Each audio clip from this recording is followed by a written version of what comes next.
exactement. Remercions Dieu pour les Écritures. Vous savez, cette prière est appelée dans le monde judaïque le Kedusha, qui vient du mot Kiddush, qui veut dire sanctifié. On pense que ça a été institué par les hommes de la Grande Assemblée durant la période du Deuxième Temple. Parmi ces hommes de la Grande Assemblée, il y avait des hommes de Dieu comme les prophètes Agé, Zacharie, Malachi, avec Esdras, le scribe, et Néhémie, le gouverneur. Donc cette prière est là. Alors prions ensemble. Seigneur, nous te bénissons, toi notre Dieu, le roi de l'univers, qui nous a donné l'opportunité d'avoir la parole de vérité et que tu as semé la vie éternelle parmi nous. Seigneur, nous te louons, toi qui donnes les Écritures. Amen, amen. Eh bien, le commencement de nouvelle année souvent nous amène à considérer comment le temps passe vite. On est dans nos routines, dans nos façons de faire, et comme jusqu'à ce qu'arrive un moment comme une naissance, un anniversaire ou la nouvelle année qui nous porte à réfléchir. Moïse l'a très bien dit à la fin de son ministère. Il a dit à Dieu, enseigne-nous à bien compter nos jours, afin que nous nous appliquions à la sagesse de tout notre cœur. Psaume 90, verset 12. Et comme c'est devenu une tradition ici, c'est l'image des étoiles, du sillon des étoiles. Une grande illustration de la grandeur et de l'immensité de la création de Dieu. Alors, c'est pas quelque chose qui a été fait par une intelligence artificielle, mais c'est vraiment enregistré par un appareil photographique. Comment on fait ça? Bien, c'est créé en laissant une très longue exposition de temps pendant que sur la voûte céleste. Alors la caméra demeure ouverte pour une période très longue qui donc capture ainsi le mouvement des étoiles dans l'univers et ça fait une belle photo comme ça en rond. Et chaque sillon représente une étoile ou un galaxie. Et il y en a tellement que c'est comme essayer de compter les grains de sable sur une plage. C'est une image biblique aussi de compter les grains de sable. Donc c'est très impressionnant et ça nous amène vers un sens d'humilité de considérer l'immensité de l'univers tel qu'il est. Un télescope dit qu'on peut voir 100 milliards de galaxies, alors que nous, avec nos yeux, on peut en voir peut-être 5000. Donc, il y a des milliards et des trilliards d'étoiles. Et pourtant, Dieu les connaît, les appelle par leur nom. Psaume 147, 4 dit, il compte le nombre des étoiles et il leur donne à toutes des noms. Donc ça, c'est rassurant, c'est de savoir que Dieu connaît toutes ces étoiles qu'il a créées. Donc, il se rappelle sûrement de nous qu'il a créé à son image. David était très aussi dans la célébration lorsqu'il a dit, psaume 19, 1, les cieux racontent la gloire de Dieu, et l'étendue manifeste l'œuvre de ses mains. Et donc, on voit que c'est tout alentour d'un certain point.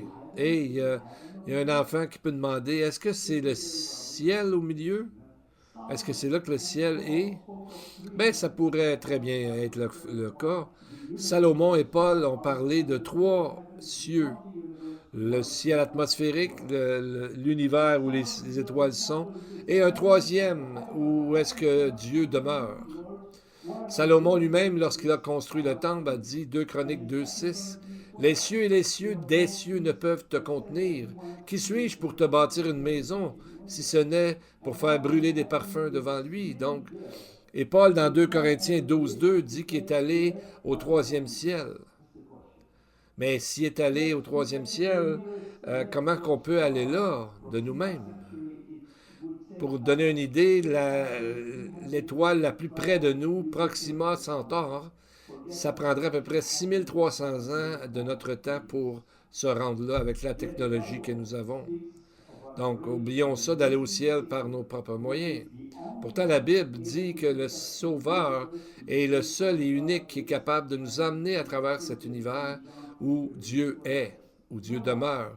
Il dit dans Jean 3,13, « Personne n'est monté au ciel si ce n'est celui qui est descendu du ciel, le Fils de l'homme qui est dans lui. » Donc, le Fils de l'homme, c'est Jésus, comme le prophète Michée a dit, qui vient de toute éternité, est né à Bethléem, et aujourd'hui, la Bible nous dit qu'il est retourné au ciel pour nous préparer une place, et qu'il va revenir pour nous amener avec lui, nous amener là-bas. C'est la glorieuse espérance pour chaque croyant. Donc, nous sommes remplis d'une grande anticipation et savoir que le mieux est toujours à venir pour nous, les croyants. Amen. Aujourd'hui, on va regarder un endroit très spécial dans notre Bible qui va nous amener aussi dans un moment où il y a comme plus de temps que nous allons trouver au chapitre 17 de l'Évangile de Jean. Le nom de Jean, c'est en hébreu Yohanan, qui veut dire grâce. Et ce livre, et spécialement ce chapitre 17, c'est grâce par-dessus grâce. Donc, allons voir ce passage ensemble dans Jean 17. Souvent, on dit la prière de Dieu, mais ça, c'est vraiment la prière du Seigneur. C'est pas Notre Père que il nous enseigne comment prier. C'est la prière que Jésus a faite envers son Père.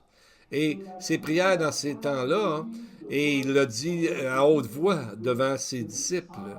Et nous, on pourrait aussi le lire à haute voix pour être en communion entre le Messie et le Père et nous ensemble. Donc, c'est un privilège assez rare et un cadeau exceptionnel qui nous est donné de voir ce précieux moment. Donc, la prière de Jésus vient juste avant qu'il soit arrêté, jugé, crucifié.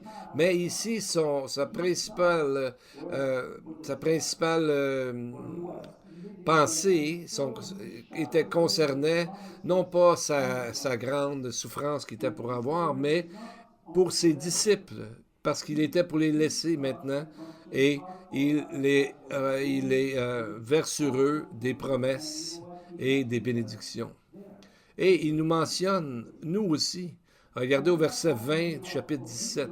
« Ce n'est pas pour eux seulement que je prie, mais encore pour ceux qui croiront en moi par leur parole. » Donc, cette prière est adressée à tous ceux qui croient en Jésus, pas seulement les Juifs, mais les non-Juifs.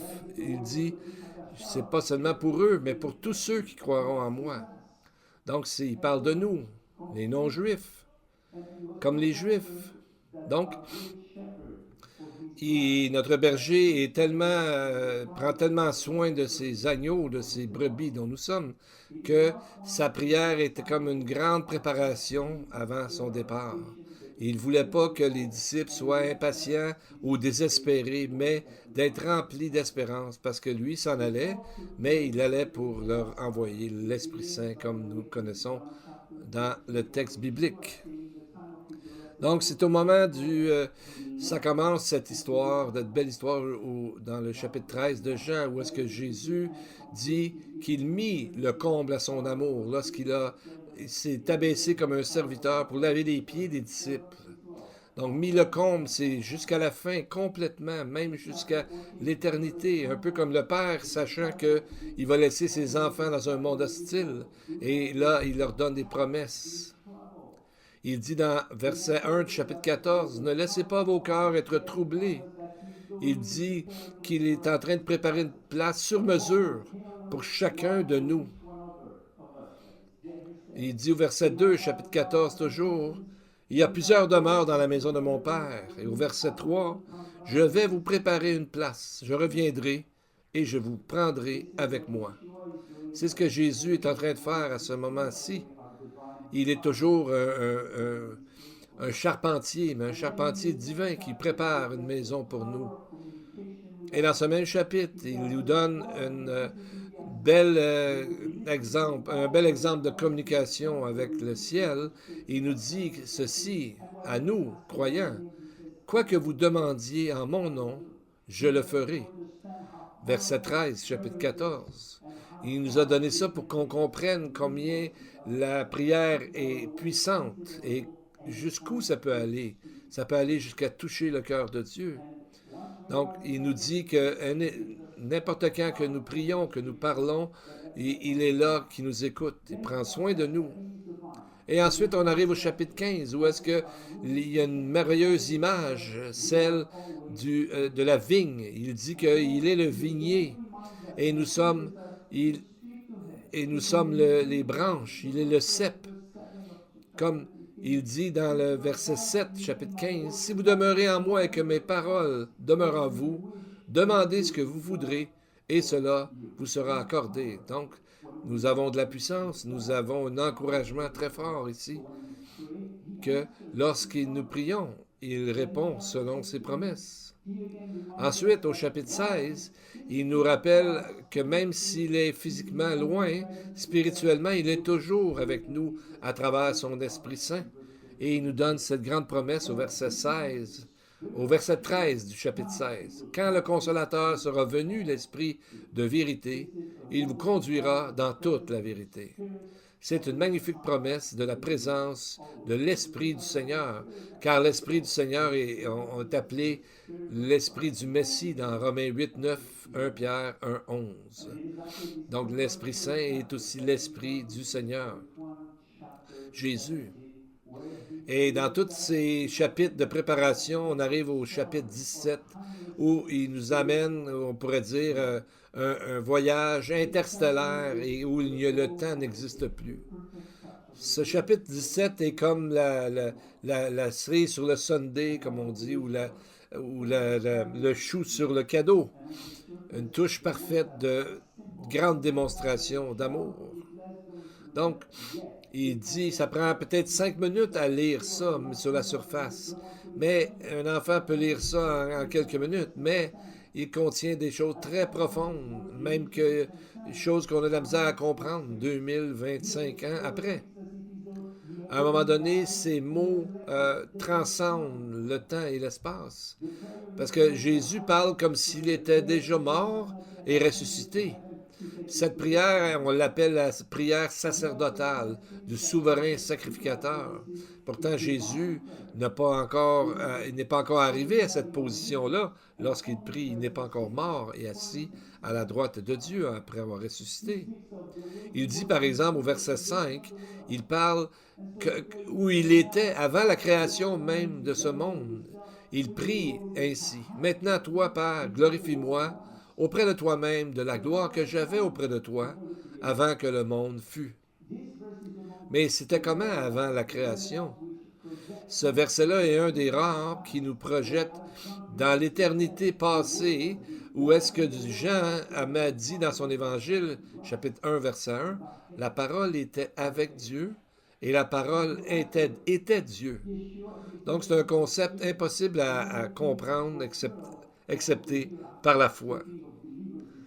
Et pour ajouter à ça, Jésus nous donne une autre perle de ce qui va arriver après. Il dit, verset 8, « Ils ont vraiment connu que je suis sorti de toi et ils ont cru que tu m'as envoyé. » Mais qu'est-ce que ça veut dire que Jésus est sorti de Dieu?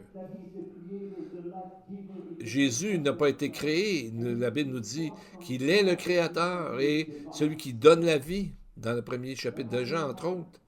Et quand il est venu de Dieu, ça veut dire qu'il est divin lui-même. Rappelons-nous les paroles de Paul quand il dit dans 1 Corinthiens 4, 6, « Afin que vous appreniez en nos personnes à ne pas aller au-delà de ce qui est écrit, et que nul de vous ne conçoive de l'orgueil en faveur de l'un contre l'autre. » Donc, si Paul est allé au ciel, où demeure vraiment Dieu, le troisième ciel, et est revenu, il a conclu que des endroits, on est mieux de ne pas s'en aller essayer de découvrir des trucs par notre connaissance d'inventer des affaires. Parce que c'est par la foi. Et c'est une chose qu'on ne peut pas comprendre dans notre tête à ce moment-là. Où est le troisième ciel et tout ça. Donc, on ne devrait pas s'en aller dans toutes sortes d'histoires bizarres comme on entend parfois. Donc, c'est comme... Il nous en donne juste assez pour savoir que cette chose profonde et lointaine et réelle existe et qu'on a hâte d'aller là et de voir notre maison qui est bâtie pour nous. C'est un peu comme une brochure, vous savez, d'un voyage qui nous montre seulement quelques images mais déjà ça nous donne envie d'y aller grandement. Donc, prions que cette année puisse nous rapprocher encore de cet endroit où nous allons passer l'éternité. Maintenant, essayons de voir des choses pratiques qu'on peut sortir de ce magnifique chapitre 17. Nous allons lire les 5 premiers versets. Après avoir ainsi parlé, Jésus leva les yeux au ciel et dit, Père, l'heure est venue. Glorifie ton Fils, afin que ton Fils te glorifie, selon que tu lui as donné pouvoir sur toute chair, afin qu'il accorde la vie éternelle à tous ceux que tu lui as donnés. Or, la vie éternelle, c'est qu'ils te connaissent, toi, le seul vrai Dieu et celui que tu as envoyé, Jésus-Christ. Je t'ai glorifié sur terre. J'ai achevé l'œuvre que tu m'as donnée à faire. Et maintenant, toi, Père, glorifie-moi auprès de toi-même de la gloire que j'avais auprès de toi avant que le monde fût. Le chapitre commence par les mots « Il leva les yeux au ciel ». Donc, c'est comme pour nous emmener avec lui pour observer ce grand moment entre le Père et le Fils qui est en train d'arriver. Et voyez-vous, Jésus dit que l'heure est venue. Quelle heure? C'est l'heure de sa crucifixion et la résurrection. Et c'était le moment prévu de toute éternité par Dieu et qu'il était à ce moment-là pour glorifier Dieu à son maximum. Donc, Jésus a satisfait la justice et la sainteté de Dieu en prenant les péchés de tout le monde afin que quiconque croit puisse obtenir la vie éternelle par la foi. Et notez qu'il répète ce mot gloire 5 fois dans les 5 premiers chapitres. Le grec est le mot doxa qui veut dire splendeur, clarté, radiance. C'est ce que Jésus est venu faire, nous montrer le Père. Et pourquoi tellement d'emphase sur la gloire de Dieu? C'est parce que Dieu, dans le fond, Jésus-Christ, en quittant cette terre, c'est comme si, dans une course à relais, il nous passe le bâton, il nous encourage à courir à sa suite. Il dit au verset 11, « Je ne suis plus dans le monde, et ils sont, eux, dans le monde. » Mais pour quel but? Pour refléter et proclamer la gloire de Dieu. C'est notre tour maintenant de faire ça. Mais comment pouvons-nous proclamer la gloire de Dieu? La Bible nous dit qu'on peut le faire de tellement de façons différentes. En fait, quoi que nous fassions, parce que ça dit, dans le fond, la Bible nous dit que toutes les activités du croyant devraient toujours être faites en vue de la gloire de Dieu. C'est vraiment la base d'une action biblique que Dieu va reconnaître. La gloire de Dieu et, dans le fond, l'addition de tous ses attributs, sa grâce, sa vérité, sa bonté, sa miséricorde, sa justice, etc., pour en nommer seulement quelques-uns. Donc, parler de la gloire de Dieu, c'est parler de tous ces attributs-là. Et voyez ce que Paul dit dans 1 Corinthiens 10, 31. « Soit donc que vous mangiez, soit que vous buviez, soit que vous fassiez quelque autre chose, faites tout pour la gloire de Dieu. Quoi que nous fassions en parole, en geste, en prière, nous pouvons refléter la gloire de Dieu devant les hommes et devant les anges qui sont toujours en train de nous surveiller également. » Et quelqu'un a dit que la plus grande mission de l'homme, c'est de glorifier Dieu et d'en profiter pour l'éternité. Donc, de confesser nos péchés, c'est nous rapprocher de Dieu. Rappelez-vous quand Josué a dit à Akan, qui avait volé des choses dans un camp, Josué lui a dit à Akan, « Donne gloire à l'Éternel, le Dieu d'Israël, et fais-lui une confession. » En confessant ses péchés, Akan aurait glorifié Dieu et aurait ramené sa communion avec Dieu correctement et il aurait été guéri, il ne serait pas mort comme dans ce texte qui nous dit dans Josué, parce qu'il a été puni pour sa désobéissance, mais il n'a pas confessé ce péché. Et ici, on nous donne une définition détaillée du principal enseignement de la Bible, qui est la vie éternelle. Verset 3. Qu'est-ce que la vie éternelle, dans le fond? Le verset 3, il répond. La vie éternelle, c'est qu'ils te connaissent, seul vrai Dieu, et celui que tu as envoyé, Jésus-Christ. Donc, le résultat de la vie éternelle, c'est quoi? C'est de connaître Dieu et son Fils Jésus. Ça a l'air simple, n'est-ce pas?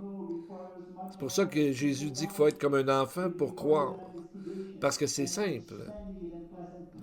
Donc, le mot d'être sauvé ici, c'est plus que de simplement connaître quelque chose. Ça veut dire qu'on cherche, qu'on investigue, qu'on comprend. Ça veut dire qu'on cherche avec notre intelligence une compréhension jusqu'où qu'on peut aller. Et ensuite, c'est la foi qui entre en ligne de compte. Donc, le fait que savoir que Dieu existe et que Jésus existe, c'est pas assez pour être sauvé pour l'éternité. Il y a un texte qui nous dit dans Jacques que les démons croient et ils tremblent. Ils savent que Dieu existe, mais ils tremblent parce qu'ils n'ont pas reconnu Dieu dans leur vie.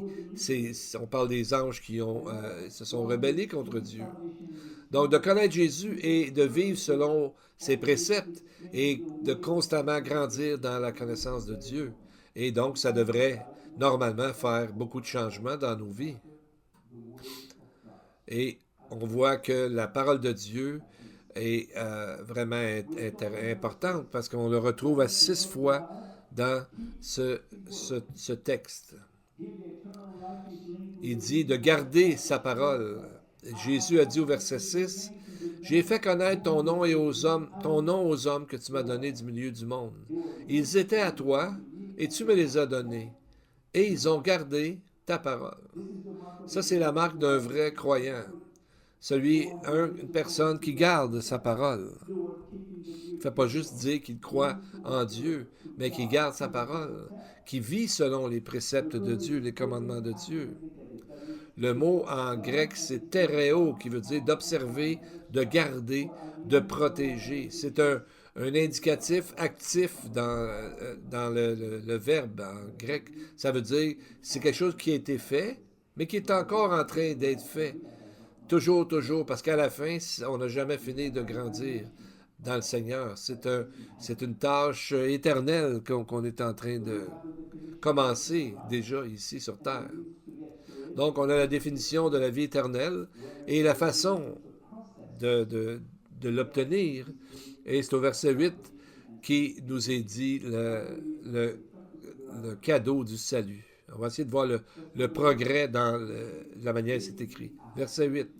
Je leur ai donné les paroles que tu m'as données, et ils les ont reçues, et ils ont vraiment connu que je suis sorti de toi, et ils ont cru que tu m'avais envoyé. On voit ici la manière dont c'est écrit. On reçoit la parole afin de vraiment la comprendre pour finalement y croire. Une fois que la personne a reçu et a permis à l'Esprit de Dieu de travailler dans son cœur et dans son âme, alors la personne qui comprend c'est la personne qui comprend que la parole est totalement inspirée, qu'elle est pure et sans erreur ou faute, et c'est un processus qui vient à travers la foi et à travers la lecture de la Bible. Et donc de croire que Dieu est le seul Dieu et que Jésus est sorti de lui, est venu de la part de Dieu pour nous sauver. Donc, de mettre ces versets ensemble, on voit un grand enseignement au sujet du salut, comment le salut, on le reçoit et ensuite on l'étudie puis on y croit. Verset 3 encore, il dit, la vie éternelle, c'est qu'ils te connaissent, toi le seul vrai Dieu. Et au verset 17, il dit à son Père, sanctifie-les par la vérité, ta parole est la vérité. Donc la parole de Dieu est la vérité qui nous purifie et nous sanctifie et nous prépare non seulement pour servir Dieu ici-bas, mais nous prépare pour notre vie au ciel avec lui. Donc, la vie de reconnaître Jésus comme Messie et d'en vivre, ça ne l'arrête pas là. C'est le début d'un grand voyage de découverte et de sanctification vers Dieu. C'est comme si on rajeunissait spirituellement, finalement, parce qu'on grandit toujours avec le Seigneur. Donc, quand on parle de sa première venue, le prophète Zacharie le décrit comme un roi venant humblement et assis sur un âne. Et l'apôtre Jean explique que Jésus, qui est le roi des rois, est euh, est tellement humble et qu'il est soumis au Père. Pourtant, ils sont égales et un seul Dieu. Et à travers ce chapitre, il y a les mots qui reviennent toujours, vous, ceux que tu m'as donnés. 8 fois, c'est répété dans le chapitre. Verset 4, il dit que c'est le Père, qu'il a accompli tout ce que le Père lui avait donné de faire. Donc, c'est qu'à travers les miracles, les mots qu'il a parlé. Au verset 7, il parle de tout ce que tu m'as donné vient de toi. Verset 22, il parle de la gloire que le Seigneur, son Père, lui a donnée. Au verset 24, il prie que tous les croyants, il parle de tous les croyants que son Père lui a donnés. Il parle de lui comme étant le Créateur, celui qui donne la vie. Et on voit la sainteté de Dieu ici, l'unité de Dieu avec son Père est vraiment mis en emphase. Et versets 11 et 12, il dit que j'ai gardé ton nom que tu m'as donné. Donc, on ne peut pas dire ça de personne. Personne peut dire qu'il est Dieu, sinon le Fils de Dieu qui vient du Père. Donc, à travers même cette complexité, on voit qu'est-ce que Jésus voulait donner aux disciples. Un grand sens d'unité. Si lui, étant divin, qui existe de toute éternité, agit et parle de cette façon, combien plus nous, qui sommes des créatures créées, devrions parler et agir de la même façon que Jésus face à son Père. Parce que derrière ça, c'est Dieu s'en fait pour le bien-être des croyants et aussi des assemblées de Dieu, des églises. Pour Dieu, c'est très important, l'unité dans le corps de l'Église, dans le corps du Messie. Quelque chose qu'il désire ardemment, d'être lié par ce qui constitue la nature même de Dieu, d'être lié par ce lien, l'amour. Et voici ce qu'il dit au verset 24. Père, je veux que là où je suis, ceux que tu m'as donnés soient aussi avec moi, afin qu'ils voient ma gloire, la gloire que tu m'as donnée parce que tu m'as aimé avant la fondation du monde. Premièrement, voyez comment il fait le lien entre la gloire de Dieu avec l'amour et l'unité qui existe à l'intérieur de la divinité. Donc, que leur gloire, que leur unité soit remplie, immergée dans le fond, dans l'amour. Donc, l'amour devient ce lien qui existe dans la Trinité de Dieu, qui est reflété dans sa gloire, parce que l'amour demande qu'il y ait un partage à l'intérieur de cette unité. Donc ça, c'est une des facettes de la grande réalité de la Trinité. Et ces derniers mots, il dit, je leur ai fait connaître ton nom et je leur ferai connaître, afin que l'amour dont tu m'as aimé soit en eux, et que je sois en eux. Donc ça, c'est juste avant qu'il soit arrêté et crucifié. Voici quelle était sa prière. Afin que l'amour dont tu m'as aimé soit en eux et que je sois en eux. C'est son désir pour nous aujourd'hui. Amen. C'est d'aimer Dieu qui est amour et aussi d'aimer Jésus et d'aimer les autres comme Jésus, dans le fond, les aimait. Et on vit dans un monde où est-ce que toujours le malin essaie de briser le lien d'unité à l'intérieur de l'Église du Messie, de l'Église du Seigneur. Et Jésus en parle. Versets 21 à 23.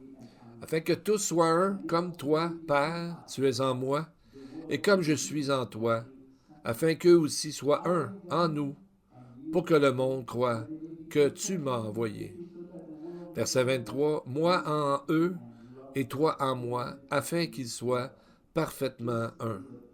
Donc ça, c'est une grande prière d'unité pour les églises de Dieu que Jésus fait ici.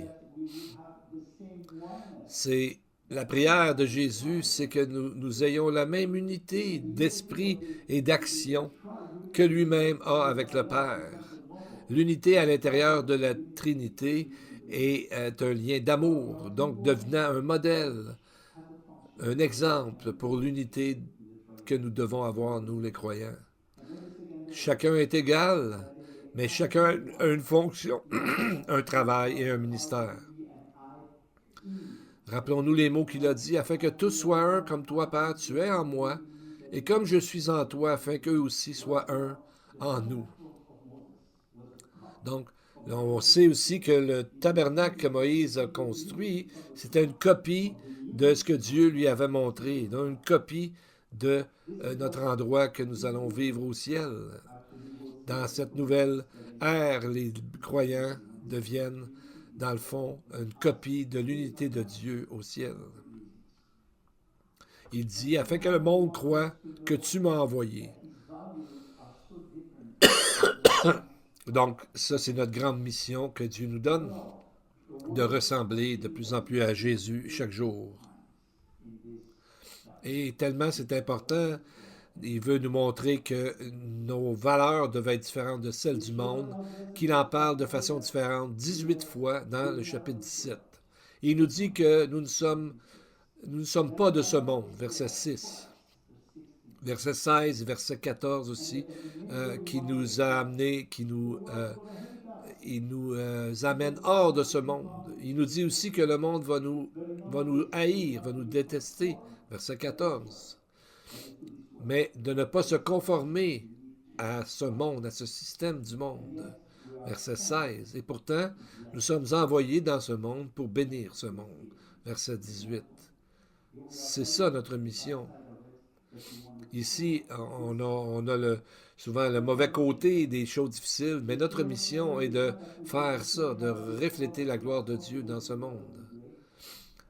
Bien, Seigneur tarde à revenir, ça serait le fun qu'il revienne bientôt, mais dans le fond, pendant que nous sommes là pour témoigner, porter des fruits, et nous sommes gardés du malin.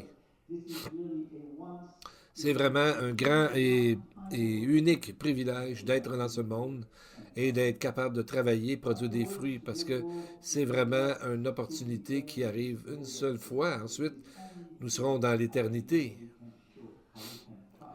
Donc, cela nous montre comment vivre pour Dieu. Donc, notre désir, c'est d'être avec le Seigneur.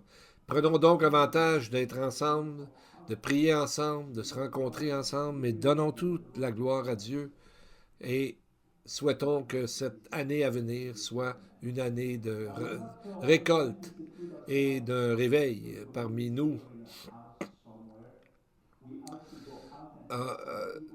Dans les textes bibliques et dans Jean 17, ce n'est pas dit de rester tout seul dans notre communauté ou dans notre maison, mais il nous est envoyé, il nous envoie dans le monde, verset 18. Comme tu m'as envoyé dans le monde, je les ai aussi envoyés dans le monde. Le mot en grec, c'est apostello, qui veut dire d'envoyer. C'est de ce mot-là que vient le mot apôtre. Donc, chaque croyant est, dans un sens, un apôtre. Il est envoyé par Dieu. D'une façon ou de l'autre, on a tous et toutes une mission, un travail à faire. Oui, c'est d'un monde hostile, mais nous avons les prières de Jésus qui sont toujours sur nous. Et ça, c'est de vivre comme un Nazaréen, comme on voit dans la Bible. Un Nazaréen, c'est quelqu'un qui veut vivre comme le Messie ou comme le Seigneur. Qui était le premier Nazaréen?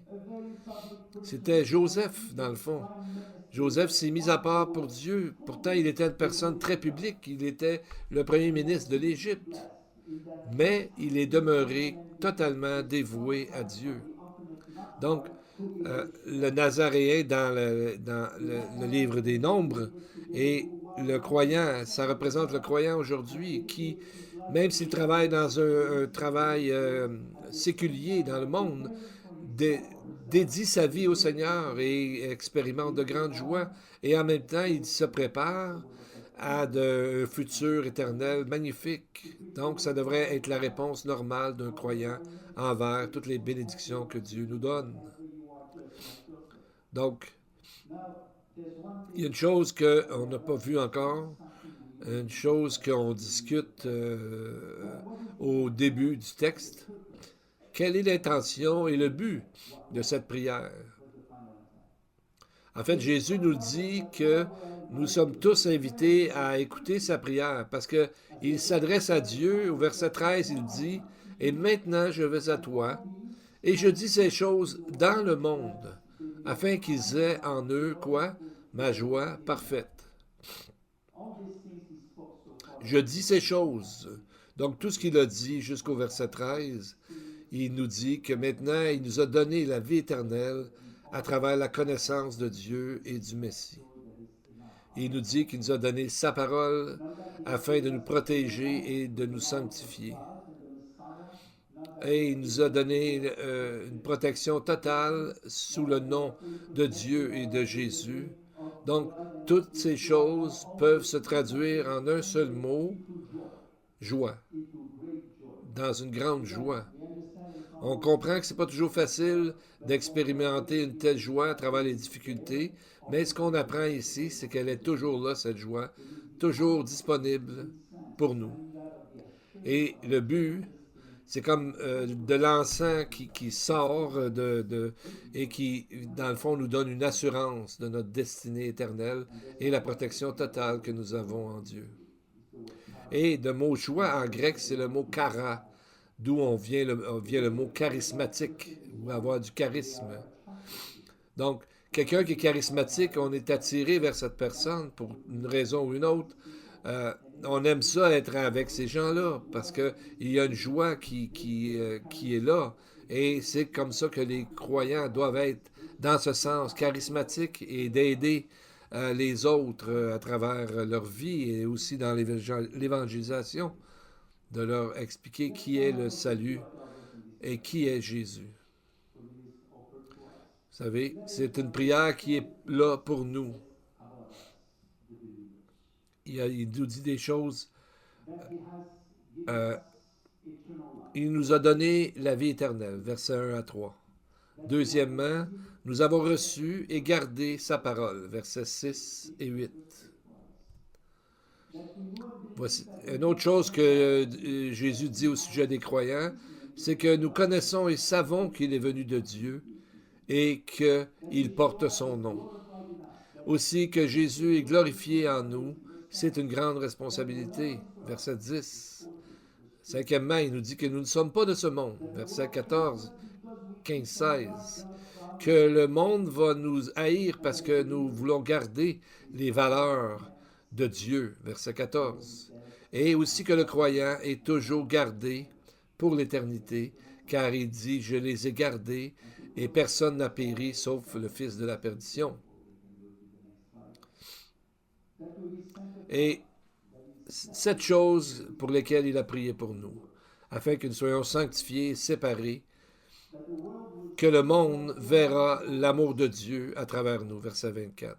Que le Seigneur va nous garder du malin, versets 11 et 15. Qu'il devrait avoir une unité parmi nous, afin que nous pratiquions le Echad, comme Dieu est une Trinité et qui est un en lui-même. Que la joie de Jésus nous remplisse en tout temps, verset 13. Que bientôt nous serons réunis avec lui, verset 24. Et septièmement, que bientôt, très bientôt, c'est notre prière, que nous pourrons voir enfin sa gloire. Donc, c'est toutes ces choses pour lesquelles Jésus a prié pour nous que nous devons mettre en pratique. Cela va nous donner une année bénie et merveilleuse, quand il viendra nous chercher dans les nuées. Amen. Courbons nos têtes et prions. Now, our Heavenly Father, you are eternal and unchanging, and your love is completely steadfast and faithful, and this is to us, Lord, so comforting. Today, Lord, we are awaiting for your coming as we do. Lord, teach us to love as you do love, with sincerity and a pure heart, that we may draw from the wellspring of your generosity and kindness and patience. Keep us from error, so that our thoughts of you may be true, our actions right, our motives blameless. Lead us to pray for those who we perhaps didn't think about before. Help us to help them come through and to see your light. And so, Lord, looking at the past year, we thank you for the way in which you've always demonstrated your goodness and your love. And the coming year, we say, Lord, along King David, I will praise you with my whole heart. I will tell all of your marvelous work, and I will be glad and rejoice in you. And I will sing praises to you in your name, O Most High. And we pray this in the name of Yeshua. And to the congregation, the Lord bless you and keep you. The Lord make his face shine upon you and be gracious to you. The Lord lift up his countenance upon you and give you peace. Amen and amen. Happy New Year, everyone. Amen. Oh, Jerusalem, I have set watchmen, I have set watchmen.